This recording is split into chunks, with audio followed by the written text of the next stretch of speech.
પદ્મનામ દાસને વલ્લભ પાસે આવ્યા, છોલા ધરાવતા હતા તો મહાલક્ષ્મી વહુજીએ સામગ્રી મોકલાવી. એ કે હાલો પ્રભુ હવે અહીં ન રહેવાય.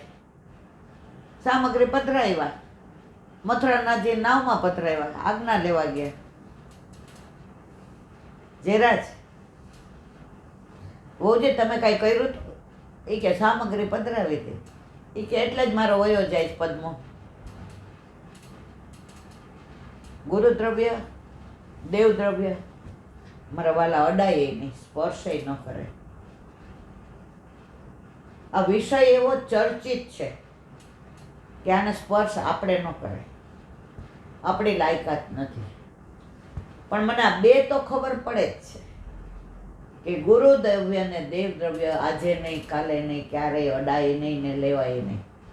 અત્યારે શું ચાલી રહ્યું છે એની યાર મારે કોઈ મતલબ નથી, મારે એની ચર્ચાઈ કરવી નથી. પણ આના દોષ તો તમને ક્યારેય કરોડો જન્મ સુધી જાય નહીં. બને ત્યાં સુધી હા, ગુરુ આપણને એની પાછળ ઉપર કે બેસી જાવ એ અલગ વસ્તુ છે, પણ આપણે જઈને ત્યાં આજ્ઞા વિના પ્રસાદ લેવાય નહીં. આજે અન્ય માર્ગીઓ સામગ્રી પધરાવી જાય અને આપણને પ્રસાદ આપે, આપણાથી લેવાય?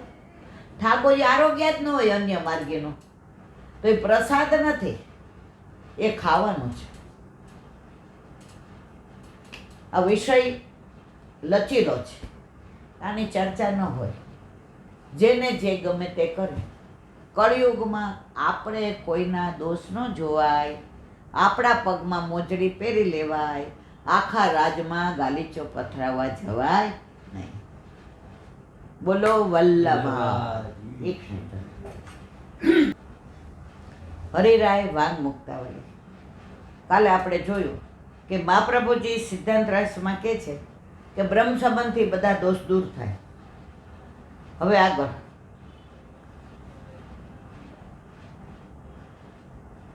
માટે બ્રહ્મ સંબંધ થયા પછી કોઈ પણ સમયે નહીં. એક વખત સેવકનો ધર્મ એ જ છે કે પોતાના સ્વામીની આજ્ઞાથી પોતાના સ્વામીના ઉપયોગમાં આવી ગયા પછી જે કાંઈ મળી જાય તે જ ઉપયોગમાં લેવું જોઈએ. પ્રભુને ધરાવ્યા સિવાય કાંઈ લેવાય નહીં. અમે એવા વૈષ્ણવ જો નવી સાડી આવે ને સિંહાસન પર પાથરી દે, ઠાકોરજીને થોડી વાર બિરાજાવે, પ્રસાદી કરી દે. નવા વાસણ આવે, હવે એ પ્રભુમાં આટલા તપેલા તો આવે ને, તો ઠાકોરજીને દૂધ ગરમ હોય ને એ તપેલામાં નાખી દે, ઠંડુ થાય ને એટલે તપેલીનો વિનિયોગ થઈ ગયો. એટલે બધી વસ્તુ સમર્પિત કરવાની, પછી જ આપણે ઉપયોગમાં લેવાની. એવી જ રીતે પ્રભુને સમર્પ્યા પછી પ્રસાદી અન્ન લેવું. અસમર્પિત પદાર્થનું જો ભક્ષણ કરવામાં આવે તો બ્રહ્મ સંબંધની ભાવનાનો નાશ થાય. અત્યારે અસમર્પિત ઘણા બધા, આપણે કોઈ એમાંથી બાકાત નથી, પણ જઈને ના લેવું. અમુક વાર ના છૂટકે અમેરિકા ગયા કે કાંઈ એવો પ્રોબ્લેમ આવ્યો, બાકી ધૈર્યા વિના લેવાય નહીં. અસમર્પિત પદાર્થનું જો ભક્ષણ કરવામાં આવે તો બ્રહ્મ સંબંધની ભાવનાનો નાશ થાય. પ્રભુને જે વસ્તુ ન સમર્પાયેલી હોય તે વસ્તુ બ્રહ્મ સંબંધ વિનાની ગણાય.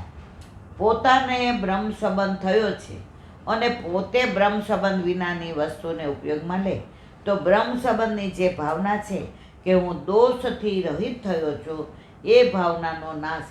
હવે આપણે બ્રહ્મ સંબંધ લઈએ એટલે દોષ વિનાના થઈ જઈએ. હવે તમે ધરાવ્યા વિનાનું લ્યો તો એ તો દોષવાળું છે, તો દોષવાળું ખાઈએ તો આપણે દોષવાળા થઈ જઈએ, એટલે બ્રહ્મ સંબંધની ભાવના જતી રહી. આજે કોઈએ લસણવાળી ચમચો આપણે જમીએ શાકમાં નાખી દીધો, હવે આપણે કોઈ દી જિંદગીમાં લસણ ડુંગળી ચાખ્યા ન હોય, હવે આપણને પીરસે, સેજ આપણે વાસ આવે એટલે આપણે કહીએ કે આમાં લસણ નાખ્યું લાગે. હા હે ચમચો બદલાઈ ગયો ઈલાબેન, પણ હવે એ બદલાઈ ગયો આમાં લસણ આવી ગયું એટલે અમારા કામનું નહીં. એમ આપણે બ્રહ્મ સંબંધી જીવ છીએ. ઘણા વૈષ્ણવ જુઓ તમે, વૈષ્ણવના ઘરે ન લે. તો મેં પૂછ્યું, એ કે બેન પ્યોર વૈષ્ણવ, પણ એના વર નથી, એના વર બીજા ધર્મમાં માને, તો કમાઈને કોણ લાવે છે? એટલે એ નથી લેતા. ઘણા આવા ઊંડાઈ હોય ને ઘણા આપણા જેવા હોય કે બેન વૈષ્ણવ છે ને કાંઈ વાંધો નહીં, હાલો. આ મારા ગુંડો બહુ છે. મતલબ કે દોષવાળો એ જીવ થાય, માટે સર્વથા કોઈ પણ સમયે અસમર્પિત અન્ન લેવું નહીં. અત્યારે સૌથી મોટું કોઈ દૂષણ હોય તો અન્યાશ્રય અને અસમર્પિત, અને એક વંચકો, ચારે બાજુ વંચકો ફરે. હમણાં એક જણ મને મળ્યો, એ કે ઈલાબેન રાજભોગ કરાવીએ તો કેટલા નંગ આપે? મેં કીધું મને તો હું કયો, મને અડધી સમજણ ન પડી. ખરેખર આ બેઠી છે એટલે મેં તો કયા નંગની વાત કરો છો? આપણે તો ઓલા હીરાના નંગને એ જ મગજમાં હોય. મેં તમે શેની વાત કરો? એ કહેવાય મંદિરમાં ધંધો થઈ ગયો છે. મેં તો પણ મને કાંઈ ખબર જ નથી, તમે શું કહો છો? એ કે અમે રાજભોગ કરાવ્યો ને તો અમને એ કે 4 નંગ આપ્યા, અને અમારા ઉપરવાળાએ કરાવ્યો હતો ને તો એને 8 આપ્યા હતા. તો મારે જાણવું છે. પેલું તો મેં કીધું હું કોઈ રાજભોગ કરાવતી નથી એટલે મને કોઈ નંગની ખબર નથી. બીજું, તમે રાજભોગ કેમ કરાવ્યો હતો? એ કે અમારે ઘરે ઓચિંતાના 6 મહેમાન આવી ગયા ને વહુ નોકરી કરે બેંકમાં, તો પછી એમ થયું એટલે સવારે રાજભોગ નોંધાવી દીધો, 6 જણે આરામથી ખાઈ લીધો, પણ નંગ ઓછા પડ્યા. મેં કીધું હા તો હોટલમાં ઓલું ઓર્ડર આપવા જેવું છે. મેં તો મારા વાલા મને અત્યારે આવો ટાઈમે નથી અને મને આ નંગની ખબર ન હોય. ખબર હોય પણ તેમાં જવાબ ન દેવો. મેં તો પછી એની આ ચર્ચા કરવાનો મતલબ નહોતો. એટલે અત્યારે તો પહેલાં તો ગુરુ ઘરે કણકો આપે ને તો એ મને બરાબર યાદ છે. ભેટ પધરાવ્યા વિના એ ગુરુ ઘરનો કણકોય ન લેવાય આપણે. હવે અત્યારે તો નંગ ગણે. હમણાં એક જગ્યાએ કે ઈલાબેન અમે 200 વૈષ્ણવ પ્રસાદ લેવડાવ્યો. મેં તો બહુ સારું કર્યું મારા વાલા, પણ હવે ન્યોછાવર વધી ગઈ છે. તમે શું કહો છો? મન કે પહેલાં 175 હતા, હવે 250 થઈ ગયા. મેં ધંધો શરૂ તમે કર્યો, તમે 200 વૈષ્ણવ પ્રસાદ લેવડાવ્યો, તમે જ કીધું ભાવ નક્કી કરી દો. ભાવ નક્કી થાય ત્યાં ભાવ વયો જાય. આમાં પડાય નહીં. આ વ્યર્થ વાણી વિલાસ છે.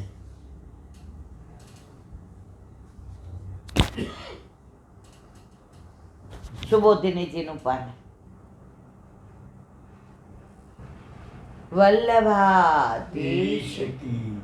સુબોધિનીજીનું પાન વલ્લભ કરાવે તો થાય, અને સ્પર્શ કરવો આપણા બસની બહાર નથી. દ્રૌપદીના 5 પુત્રોની હત્યા અસ્વસ્થામા દ્વારા થઈ, અને એની પાછળ અર્જુને જે પ્રતિજ્ઞા લીધી અને દોડ્યા અને પ્રાણની રક્ષા કરવા માટે થઈને અસ્વસ્થામાં શું કરે એનું વિવરણ હવે. યદા શરણમાત્માનમૈક્ષત શ્રાંતવાજીનમ અસ્ત્રમ બ્રહ્મશિરો મેને આત્મત્રાણમ વિતાત્મ અથો યસ્પૃશ્ય સલિલમ સંદદે તત્સમાહિત અજાન તૃપસંહારમ પ્રાણકૃચ્છ ઉપસ્થિતે.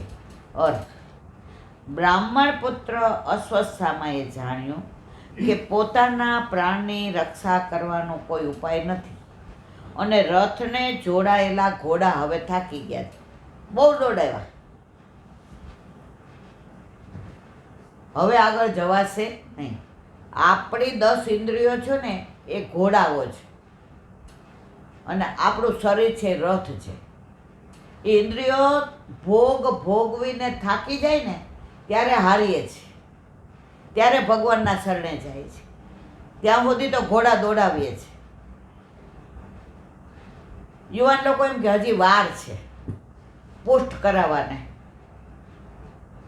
પછી બધું શરીર ઠેકાણે થઈ જાય, ઓલું ભાંગું તૂટું વાસણ હોય ને ગુજરીમાં જાય, કોઈ નો હાચવે એટલે હવે અમારે સેવા કરવી છે. હવે તમને તમારી જાત પણ સાચવે એમ નથી. તમે પ્રભુની સેવામાં શું આનંદ કરશો, શું પ્રભુને સુખ આપશો? તો ભક્તિ તો યુવાનીમાં થાય એવી ઘડપણમાં થાય નહીં. એથી વધુ નાસી જવાય એમ નથી.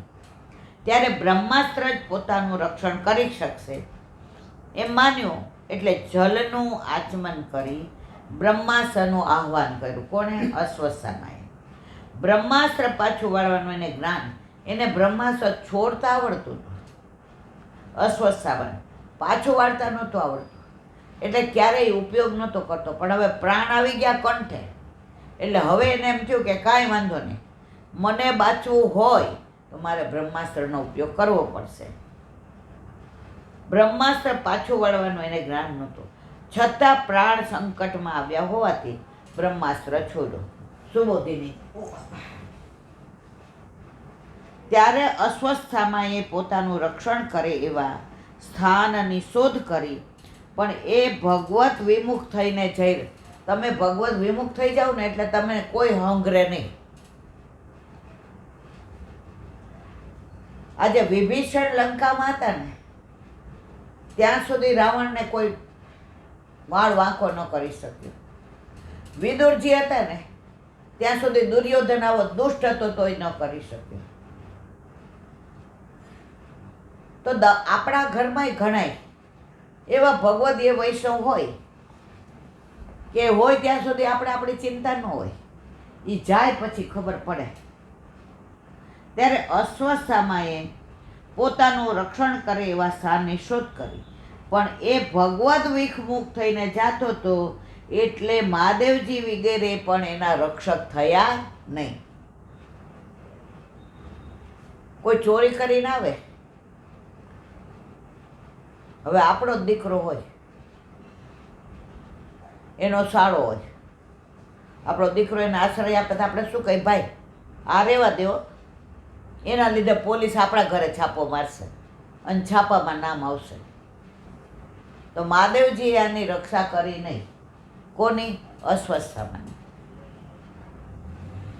અશરણમ ન વિદ્યતે શરણમ યસ્યસે, જેને કોઈનું શરણ મળ્યું નહીં.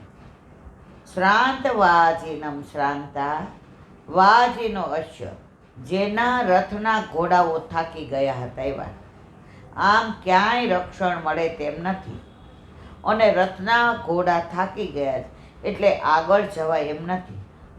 હવે માત્ર બ્રહ્માશ્રય જ મારું આશ્રય છે કે રક્ષા થશે એમ અશ્વત્થામાએ વિચાર્યું. બ્રહ્માસ્ત્ર બે પ્રકારના, આધ્યાત્મિક અને આધિદૈવિક. આધ્યાત્મિક બ્રહ્માસ્ત્ર પાછું ખેંચી શકાય એવું છે, જ્યારે આધિદૈવિક બ્રહ્માસ્ત્ર પાછું ખેંચી શકાતું નથી. અને બંને બ્રહ્માસ્ત્ર મંત્રોમાં સુપ્રતિષ્ઠિત છે, મંત્રોથી ચલાવી શકાય છે. દ્રોણાચાર્યએ અશ્વત્થામાને બંને પ્રકારના બ્રહ્માસ્ત્ર આપ્યા હતા, પણ એને પાછા વાળવાનું બતાવ્યું નહોતું. અશ્વત્થામાએ જાણ્યું કે શરીર હશે તો જ પ્રાણને બચાવી શકાશે. પોતાને બ્રહ્માસ્ત્ર પાછું વાળવાનું જ્ઞાન ન હોવા છતાં બ્રહ્માસ્ત્રનો ઉપયોગ કરવાની ઈચ્છા કરી, કારણ કે બ્રાહ્મણ પુત્ર હોવાથી એણે લાંબો વિચાર કર્યો નહીં. આગળ મત્યા વાણિયા, પાછળ મત્યા બ્રહ્મ. વાણિયો હોય ને કેટલો વિચાર કરે, બ્રાહ્મણ લાંબુ, વાણિયો લાંબુ વિચારે. એટલે અહીંયા કે છે બ્રાહ્મણ હતો તો લાંબુ વિચાર્યું નહીં, કારણ કે બ્રાહ્મણ પુત્ર હોવાથી એણે લાંબો વિચાર કર્યો નહીં. પછી નાસવાનું છોડી દઈ યુદ્ધ કરવા તૈયાર થયો અને જલનું આચમન કર્યું. સાવધાન થઈને દેવતાઓની સન્નિધિ પોતામાં થવા માટે જલનો સ્પર્શ કરી બ્રહ્માસ્ત્ર છોડ્યું. બ્રહ્માસ્ત્રને પાછું વાળવાનું જ્ઞાન ન હોય તો એનાથી લોકનો નાશ થાય એવું મોટું પાપ થશે એ જાણતો હતો, છતાં એણે છોડ્યું. બ્રહ્માસ્ત્ર પાછું વાળતા ન આવડે તો આખી દુનિયાનો નાશ થઈ જાય. પાછું ન આવે ત્યાં સુધી એ તો એનું કામ કરવાનું જ છે. પોતાનું શરીર બચાવવા માટે એણે દુનિયાનો વિચાર કર્યો નહીં. આમ છતાં પ્રાણ સંકટમાં હોય ત્યારે સંકટ દૂર કરવા અયોગ્ય કામ પણ કરવું જોઈએ એવી બુદ્ધિથી બ્રહ્માસ્ત્ર છોડ્યું. તેથી જે થયું તે હવે કહે છે. તત પ્રાદુર્ભૂતેજ પ્રચંડ સર્વો દિશમ પ્રાણાહમ વેક્ષ વિષ્ણુ જિષ્ણુરુવાચ. અર્થ: તે બ્રહ્મા સર્વ દિશામાં ઉગ્ર તેજ રૂપે પ્રગટ થયું. પ્રાણને નાશ કરનાર તે તેજને જોઈને અર્જુને શ્રી કૃષ્ણને કહ્યું. સુબોધજીને મૂળ શ્લોકમાં પ્રચંડ પદ મૂક્યું છે. એનો અર્થ એ છે કે પ્રતિકાર ન થઈ શકે તેવું. વાક્યનો તત પ્રચંડ તેજ સર્વતોષો દિશમ પ્રાદુર્ભૂત સર્વદોષિતમ, એટલે બધી દિશાઓમાંથી આ બ્રહ્માસ્ત્ર અર્જુનની આસપાસ બધી દિશાઓમાંથી પ્રગટ થયું. પાછું વાળતા નથી આવડતું. હવે ચારે બાજુથી અર્જુનને ઘેર્યું. એટલે પ્રાણોને નષ્ટ કરનારા તેજ અશ્વત્થામાએ ફેંકેલા બ્રહ્માસ્ત્રનો છે એમ અર્જુને જાણ્યું નહીં. પણ દેવયોગે પ્રાણોનો નાશ કરનાર કોઈ બીજું જ ઉત્પન્ન થયું છે એમ જાણી તેને દૂર કરવા માટે, એનું સ્વરૂપ જાણવા માટે ભગવાનને પ્રશ્ન પૂછવા સ્તુતિ કરી. અર્જુન કેવો નસીબદાર, મૂંઝાય એટલે પ્રભુને પૂછે. સારથી એ પ્રભુ એને એક પણ છોડે નહીં. એટલે આટલું બ્રહ્માસ્ત્ર આવ્યું, પોતે જાણતો હોવા છતાંય ઓળખી ના શક્યો. પૂછ્યું કોણે? પ્રભુને. અર્જુન લડતો તો એટલી વાર જ સારથી તરીકે ઠાકોરજી હતા. આપણે કેવા નસીબદાર છીએ કે જ્યારથી પ્રભુ પુષ્ટ થઈને આપણા ઘરે પધારે અને લીલામાં જઈએ હાથ પકડીને લઈ જાય ત્યાં સુધી ઠાકોરજી આપણને છોડે નહીં. અર્જુન તો પૂછે છે. આપણા પુષ્ટિ પુરુષોત્તમને તો આપણે પૂછવું નથી પડતું. એ જેવી આપણા મોઢા ઉપર એક બી રેખા ચિંતાની જુએ, આપણા કરતાં એ ચિંતા દૂર કરવામાં પહેલેથી જ તૈયાર હોય. પણ એટલી શ્રદ્ધા હોવી જોઈએ. તમે મૂર્તિ માનો તો એ કાંઈ નથી. તમે પુષ્ટિ પુરુષોત્તમ માનો તો એ સર્વસ્વ છે. ભગવાન કૃષ્ણને વિષ્ણુ કયા? કારણ કે આપ સર્વવ્યાપક હોવાથી સર્વત્ર રક્ષક છે અથવા બધાના પાલક છે. અર્જુનને જિષ્ણુ એટલા માટે કહ્યો કે જે તે જય પ્રાપ્ત કરનાર. ઠાકોરજીને વિષ્ણુ કયા? અર્જુનને શું કહ્યું? જિષ્ણુ. જિષ્ણુ એટલે બધામાં જય એનો મળે, બધામાં એ જીતે છે. કારણ એનો સારથી ઠાકોરજી છે. જેનો સારથી ઠાકોરજી હોય ને એને હારવાનો ડર ક્યારેય રાખવો નહીં. પણ જીતીએ ત્યાં સુધી ધીરજ રાખવી પડે. એટલે જ વલ્લભે ષોડશ ગ્રંથમાં વિવેક ધૈર્ય આશ્રય નામનો ગ્રંથ ભણાવ્યો કે વિવેક હશે તો ધીરજ આવશે, ધીરજ હશે તો આશ્રય સિદ્ધ થવાનો જ છે. જે છે એ બધું આપણા ઉપર છે. આ તેજનું સ્વરૂપ જાણે તો પ્રતિકાર કરવા સમર્થ છે. મૂળ શ્લોકમાં આશ્ચર્ય વાત છે. એ બતાવે છે કે આવા પ્રચંડ તેજને જોઈ અર્જુનને મૂર્છા આવી જવી જોઈતી હતી, પણ તેના બદલે ડર્યા વિના તે ભગવાનની સ્તુતિ કરે તે આશ્ચર્યની વાત છે.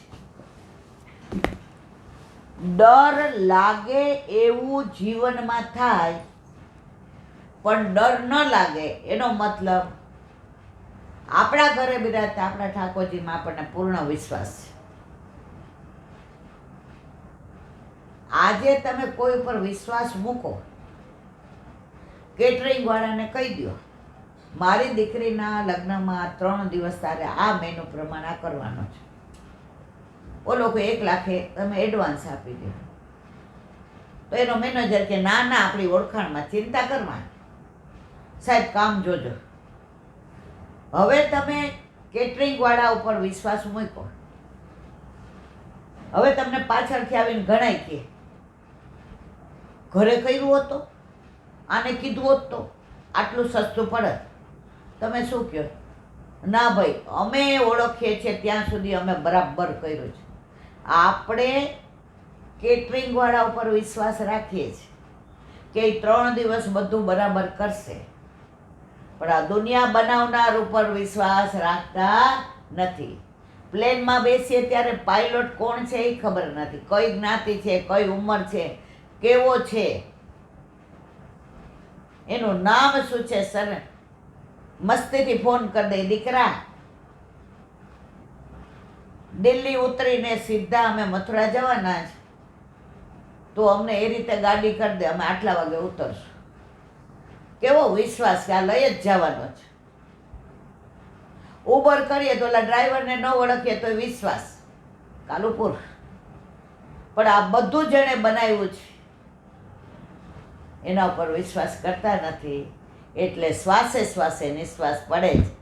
જો એકવાર એના ઉપર વિશ્વાસ કરી લીધો તો ક્યારેય નિશ્વાસ પડે નહીં. બોલો વલ્લભાધીશ શ્રીમદ ભાગવત. અને મારા ગુરુદેવને દંડવત प्रणाम करूँ છું. चंद्र सरोवर पे सूरदास जी के द्वार पे मेरा दंडवत प्रणाम. सुरभि कुंड पे परमानंद दास जी के द्वार पे मेरा दंडवत प्रणाम. जमुनावता पे संकर्षण कुंड पे कुंभन दास जी के द्वार पे मेरा दंडवत प्रणाम. बिच्छू कुंड पे कृष्णदास जी के द्वार पे मेरा दंडवत प्रणाम. कदम खंडी पे गोविंद स्वामी के द्वार पे मेरा दंडवत प्रणाम. अप्सरा कुंड पे चित्त स्वामी के द्वार पे मेरा दंडवत प्रणाम. मानसी गंगा पे नंददास जी के द्वार पे मेरा दंडवत प्रणाम. रुद्र कुंड पे चत्रबुद्धास जी के द्वार पे मेरा दंडवत प्रणाम. व्रज विलास व्रतनी गोपिकाओं ने मारा दंडवत प्रणाम. हे वल्लभ, સવારથી અત્યાર સુધી સેવા, સ્મરણ, સત્સંગ જે પણ તે કરાવ્યું તે તારા ચરણારવિંદમાં સમર્પણ કરું છું. ભૂલ અપરાધ થયો હોય તો ક્ષમા કરજો. બોલો વલ્લભાધીશ કી જય. દ્રઢઈન ચરણ કેરો ભરોસો, દ્રઢઈન ચરણ કે श्री वल्लभनक चंद्र छटाबिन सब जुग माय अंधेरो भरोसो, दृढ़ चरण केरो. साधन और नहीं कली में जासो निवेरो. सूर का कहे त्रिविध आंधरो, बिना मोल को चेरो भरोसो, दृढ़ चरण, दृढ़ चरण, दृढ़ चरण केरो. શ્રી વલ્લભાધીશ કી જય. આજનો આ સત્સંગ મારા વલ્લભના ચરણારવિંદમાં સમર્પણ કરું છું. ભૂલ અપરાધ થયો હોય તો ક્ષમા કરજો. આ મારા વલ્લભની વાણી અને ભૂલો એ મારી.